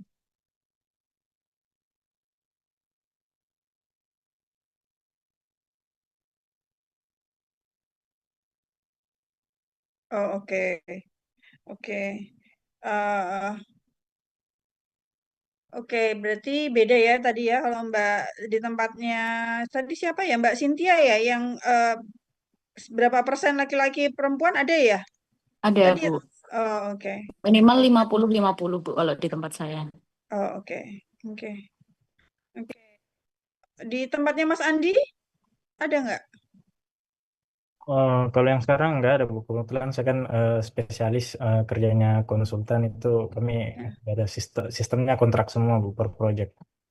Oh, Belum sistemnya ketemu kontrak ya. semua. Kalau Oke. kantor dulu yang pertama saya kerja ada sih, cuman tuna wicara ya yang agak susah bicara tuh, Bu. Oh, Nggak oke. pernah dapat ya. Oke. Oke. Nah, kalau berbasis kontrak itu tadi sesuai dengan pembahasan kita untuk asuransinya gimana, Mas? Bayar mandiri atau tidak? Bayar mandiri, Bu. Oh, mandiri. Oke. Oke. Jadi sebelum kontrak kita udah dimintain tuh BPJS, ketenagakerjaan, kesehatan Oh, yang masih sebelum kerja ya? sebelum kerja, Bu, malah. Makanya Oh, oke. ya. Oke. Oke. Oke. eh, Kemudian tempat Mas Ridwan gimana, Mas Ridwan? Apanya, Bu? Ini apa namanya terkait dengan apa yang kita bahas ini tadi? Nggak, maksudnya terkait Disabilitas, asuransi atau ya disabilitas disabilitas. tetap tadi, Bu, dikasih porsi. Jadi memang tapi ya tadi job desk-nya tidak sebanyak yang normal lah ya gitu. Oke, Teman-teman yang iya lain. biasanya kecil. Kalau misalnya di swasta itu biasanya saya lupa undang-undangnya ya. Kalau nggak salah apa 2% ya. Yang 2% itu negeri, 1% itu swasta kalau nggak salah. Seperti Ya, saya itu. juga lupa sih, Bu. Tapi yang jelas dari Kementerian BUMN memang dari awal udah ditetapin, dianjurkan Oke. istilahnya ya. Jadi tidak Iya, diwajibkan tapi dianjurkan. Iya, iya. Oke. Oke, nah ini Mas Adi. Mas Adi, gimana Mas Adi? Mas Adi kerjanya di mana Mas Adi? Di rumah sakit, Bu. Oke, di rumah sakit. Oke. Nah nggak tahu nih kalau di rumah sakit ada pekerja disabilitas nggak Mas? Nggak ada, Bu. Dan untuk gendernya itu bebas sih, Bu. Nggak harus eh, sekian persen perempuan dan sekian persen laki-laki. Oke, yang penting sesuai memenuhi kompetensinya kan ketika Iya, rekrutmen Bu. ya. Iya, Bu. Oke, oke. Oke, kita lanjutkan. Nah, oke. Nah, terkait dengan ini ya, teman-teman, diskriminasi and employment ini ya, untuk dinamika organisasi saat ini ya, tuntutannya itu adalah ketika kita berbicara diversity ya, keberagaman ya, kemudian equity dan inclusion. Jadi biasanya kalau teman-teman baca ada singkatan disebut DEI itu ya. Sekarang itu kan termasuk sesuatu yang trennya ya, yang kemudian menjadi perhatian organisasi ya, diversity, equity, dan inklusi. Ya. Kemudian selain itu adalah kebijakan transparansi kebijakan apa namanya SDM ya. Kemudian juga tekanan-tekanan bagaimana organisasi bisa menjaga reputasi dari organisasi. Nah, ini yang kemudian apa namanya banyak dikaitkan dengan diskriminasi in employment itu ya. Oke, kemudian nah, kemudian topik yang lain itu adalah terkait dengan ini. Nah, ini yang biasanya termination of employment contract ya, terminasi kontrak kerja ya. Jadi pemutusan hubungan kerja ya itu bisa terjadi dengan beberapa hal ya, bisa pengunduran diri ya, kemudian bisa karena pemecatan, kemudian bisa redundansi atau bisa juga dengan pelanggaran kontrak ya. Tapi yang kemudian yang menjadi isu penting adalah ketika kita berbicara termination of employment contract ini adalah terkait dengan fairness-nya. Ya, bahwa prosedurnya itu fair. Jadi keadilan prosedural ya, prosedurnya itu fair. Ya, kemudian substantifnya fair. Ya, jadi sebenarnya intinya dari substantifnya itu adil gitu ya. Jadi dari distributifnya adil. Ya, kemudian dampak emosinya bagi karyawan itu kemudian emotional impact-nya bagi karyawan itu juga menjadi isu penting ketika kita berbicara apa namanya terminasi dari hubungan kerja. ya. Nah, ketika kemudian tadi ya poin-poin yang tadi kemudian saya sampaikan tadi ya, bagaimana pemutusan hubungan kerja itu bisa terjadi, kemudian isu pentingnya, maka ketika kita berbicara isu-isu kontemporer yang kemudian ada di atau muncul di organisasi saat ini itu adalah terkait dengan reskilling ya, apa namanya, dan juga ini apa namanya, retrenchment ya. Kemudian juga ini apa,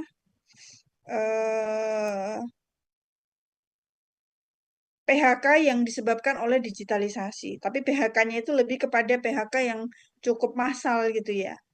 Nah, ini kan sudah cukup banyak ya dampaknya gitu ya. Kita bisa melihat contoh gampangnya itu adalah terkait digitalisasi ya. Itu adalah bagaimana misalnya store-store Matahari kemudian banyak yang tutup sehingga kemudian terjadi PHK ya. Dan itu kita banyak ya kalau kita lihat di bagaimana kemudian sejak COVID ketika cara orang berjualan itu kan kemudian berubah ya, bagaimana perilaku customer dalam berbelanja itu kan juga berubah itu ya, yang itu disebabkan oleh dampak lagi dari digitalisasi ya. Nah, kemudian juga yang kemudian menjadi penting itu adalah ketika terjadi PHK yang kemudian tanggung jawab organisasi pasca PHK itu seperti apa gitu ya. Ada organisasi yang itu memberikan atensi ya terhadap karyawan-karyawannya. Jadi kalau misalnya organisasi itu memiliki asosiasi gitu ya, maka organisasi itu kadang membantu atau perusahaan membantu untuk kemudian mengkoneksikan dengan kolega-kolega di dalam asosiasi tersebut ya, terkait dengan kandidat-kandidat yang memiliki keterampilan yang bagus gitu ya, kinerja yang bagus yang kemudian harus kemudian terkena dampak dari PHK tersebut. Nah, itu kemudian bisa kemudian dibantu untuk dicarikan pekerjaan ke apa namanya kolega-kolega di asosiasi apa namanya asosiasi perusahaan-perusahaan tersebut ya, seperti itu. Nah,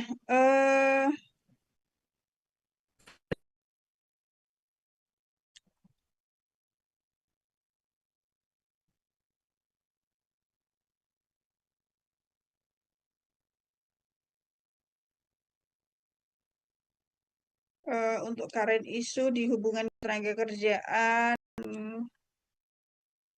ini hampir sama ya dengan yang kita sudah bahas tadi ya.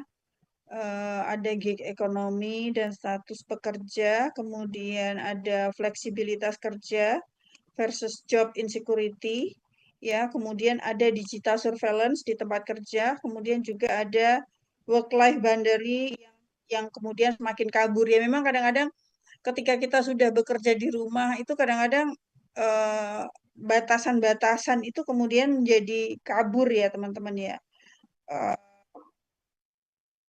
Kalau ini masih jelas misalnya ya, schedule ngajar di weekend gitu ya. Tapi eh, seperti saya gitu ya, kemudian harus mengajar S1, S2, kemudian bimbing S3, nguji S3, bimbing S1, S2 gitu ya.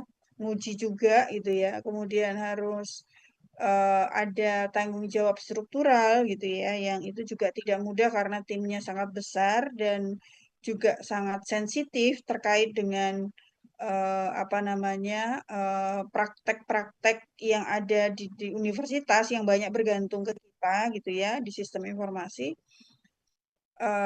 Juga beberapa kegiatan yang lain yang itu kemudian mau tidak mau kalau kita kalau misalnya saya harus bekerja di jam kerja itu kerjaan nggak ada yang selesai, termasuk riset-riset itu nggak ada yang selesai teman-teman ya. Jadi eh, sangat jarang gitu ya ketika kemudian weekend atau libur itu kemudian saya tidak bekerja atau tidak melakukan kegiatan terkait kampus itu jarang gitu ya. Ya, contoh misalnya gitu ya.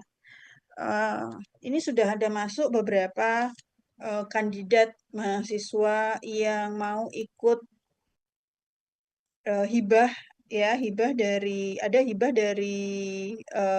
apa namanya Dikti, kemudian ada juga yang mau ikut hibah dari universitas gitu ya.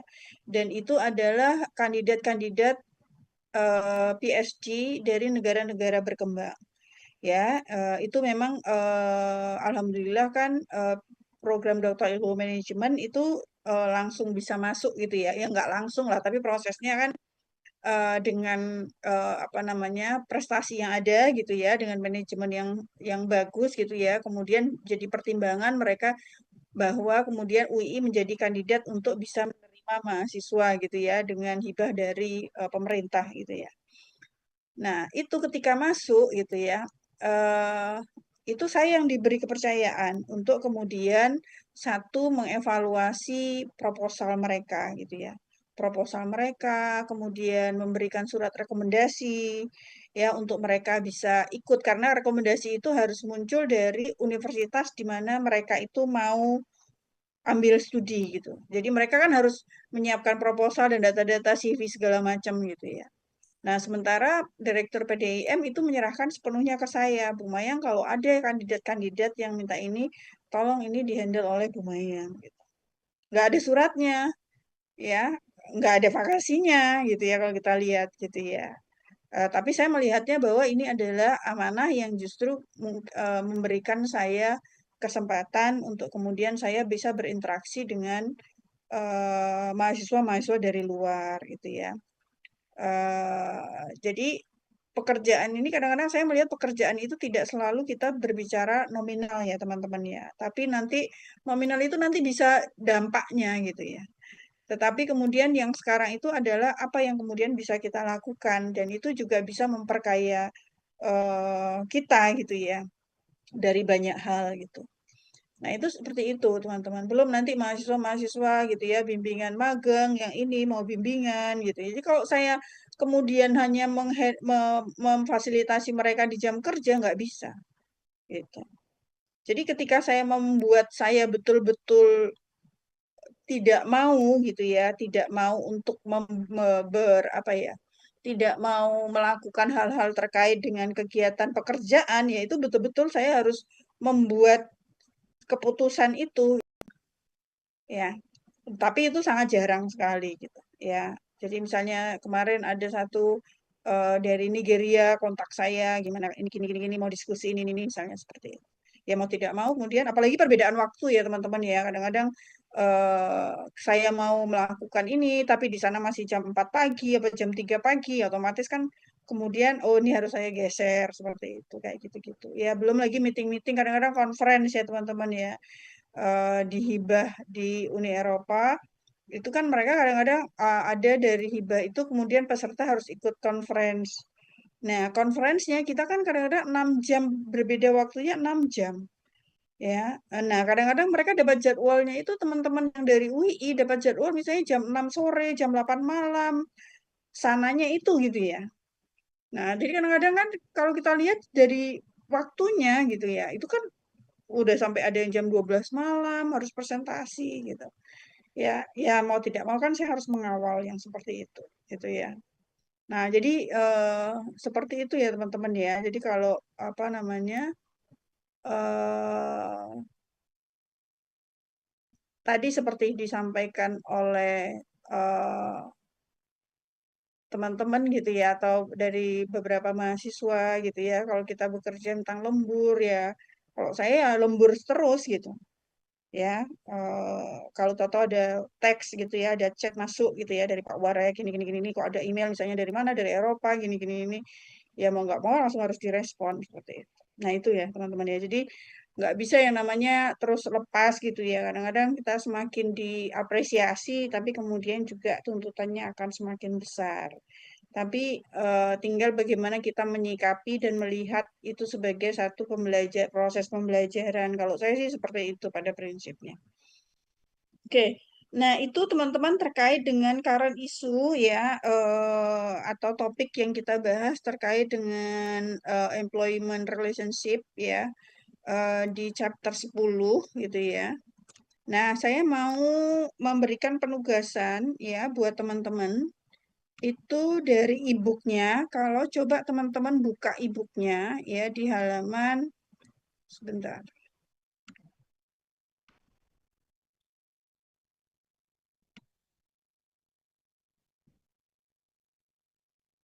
Oke, nggak terlalu kompleks sih. Ya, ini adalah case study ya teman-teman dari di chapter 10 di halaman lupa tadi.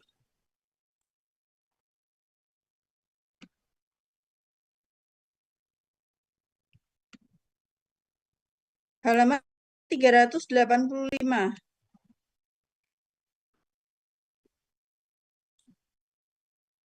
Ya, case study-nya adalah age discriminations more widespread than sexism in the city.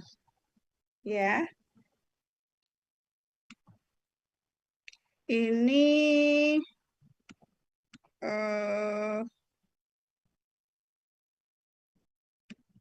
case-nya adalah ini di Eropa ya teman-teman ya.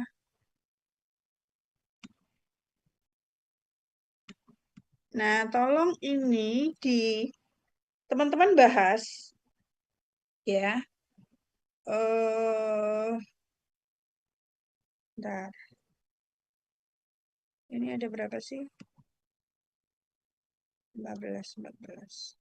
Oke.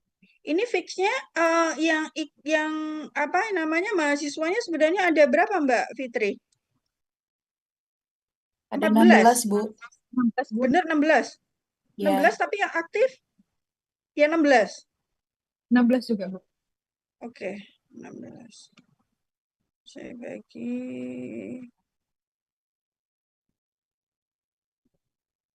kalau 4 itu untuk S2 sebenarnya teman-teman kelompoknya berapa orang sih Mas yang sudah di mata kuliah yang lain satu kelompok berapa orang?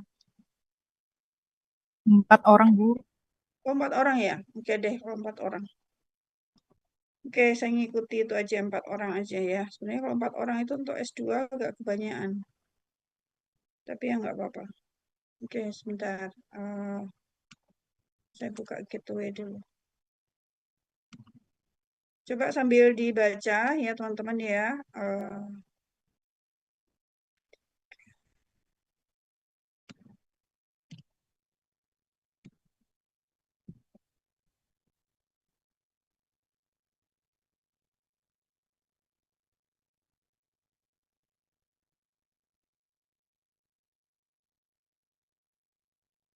Ya.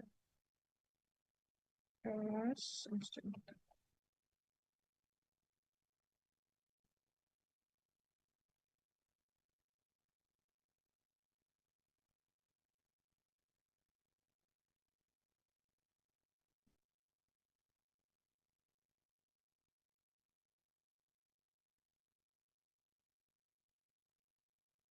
Oke. Kalau saya berdasarkan presensi aja gimana ya bagi kelompoknya? Ini kan ada 16 ya. 16 ini di sini ada 17 ya Mbak Fitri. Yang nggak ada siapa ya Mbak Fitri? Yang satu mengundurkan diri, Bu, atas nama Adi Sucahyo. Oh, Adi Sucahyo, oke. Oke. Jadi kelompok 1 ya. Yang nomor 1 itu nanti gabung sama yang nomor 1 ya. Yang nomor 2, nomor 2, nomor 3 sama nomor 3, nomor 4 sama nomor 4. Jadi nomor 1 Mas Muhammad Maulana nomor 1. Dear, Bu. Ya. Mbak Moza nomor 2. Mas Alfian nomor 3. Mbak Cynthia nomor 4. Oke. Untuk sementara leadernya ini yang saya tunjuk ya, 4 orang ini. Ya karena namanya pertama, tapi nanti kalau mau diganti monggo, tapi sementara ini adalah ini ya. Kemudian yang nomor 1 berikutnya itu adalah jadi kelompoknya Mas Muhammad ya, Mas Maulana itu adalah Mbak Eva. Kemudian nomor 2 Mas Farhan. Ya, nomor 3 Mas Ridwan, nomor 4 Mas Bahri. Ya, oke. Kemudian Mas Adi nomor 1, Mbak Fitri nomor 2, Mbak Adibah nomor 3, Mbak Arina nomor 4. Ya. Kemudian nomor 1 lagi Mas Rafli,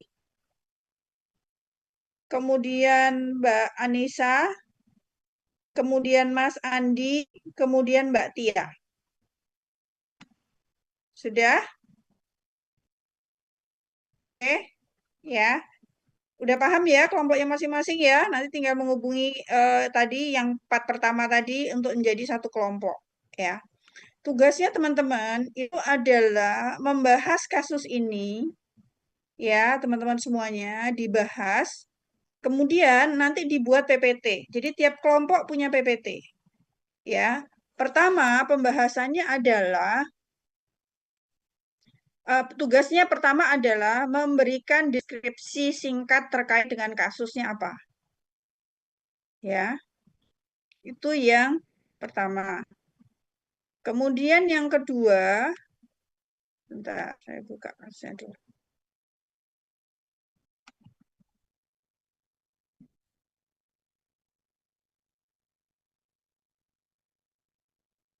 Oke, kemudian teman-teman gitu ya, menemukan kasusnya ini sebenarnya apa sih gitu. Jadi bukan, ini beda dengan pertanyaan ya. Jadi akarnya kasusnya itu apa sebenarnya, akar problemnya.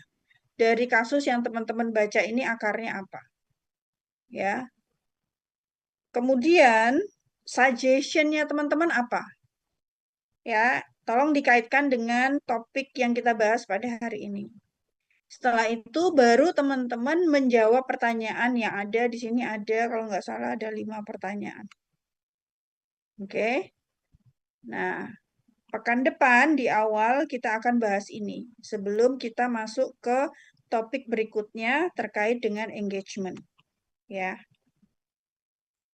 Waktu yang tersisa tidak banyak, tapi masih ada 30 menit gitu ya, yang bisa teman-teman gunakan untuk mengerjakan secara berkelompok.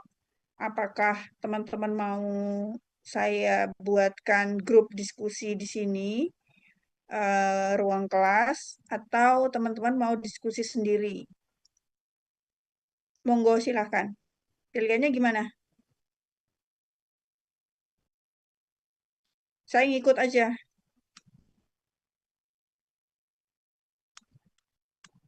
Kok anteng? Nah, biar diskusi sendiri aja, Bu. Biasanya juga Oke. pada kontak-kontakan, Bu. Oke. Oke ya, gitu ya. Ini masih ada waktu 30 menit, monggo bisa digunakan ya oleh teman-teman semuanya. Ini ada berapa ini? Ini yang nggak ada di kelas siapa ya ini ya? Mas Alfian. Coba sebentar saya presensi sekalian ya, teman-teman ya.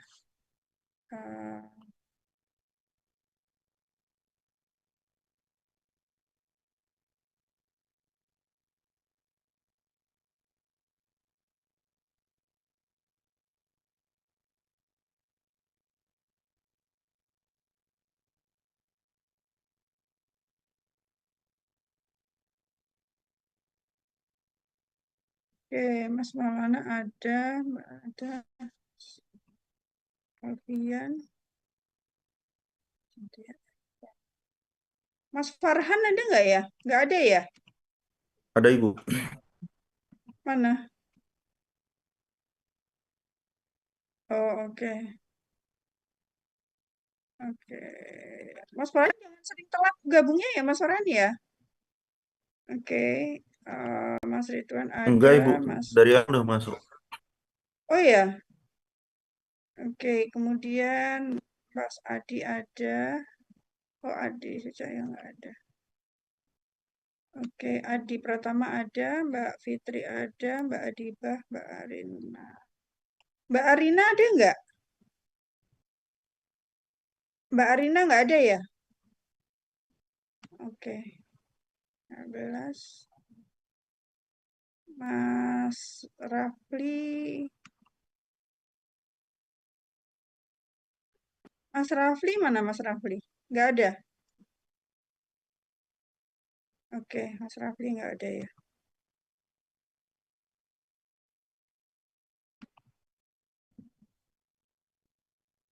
Oke, teman-teman coba dicek presensinya sudah masuk atau belum.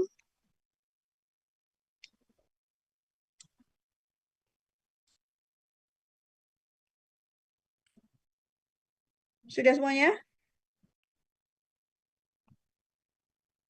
Oke. Oke, kalau sudah masuk semuanya, kita ini mau ditutup Zoom-nya atau mau untuk diskusi teman-teman?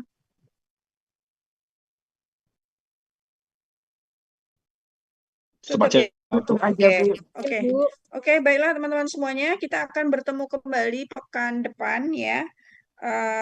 Untuk melanjutkan materi kita juga dengan kasus ya, mohon bisa disiapkan untuk presentasinya dan saya berharap teman-teman masing-masing nanti juga bisa mempertahankan argumen terkait dengan apa yang kita bahas terkait dengan kasus yang ada. Mari kita tutup ya pertemuan kita pada sore hari ini dengan melafalkan hamdalah bersama-sama. Alhamdulillahirabbil alamin.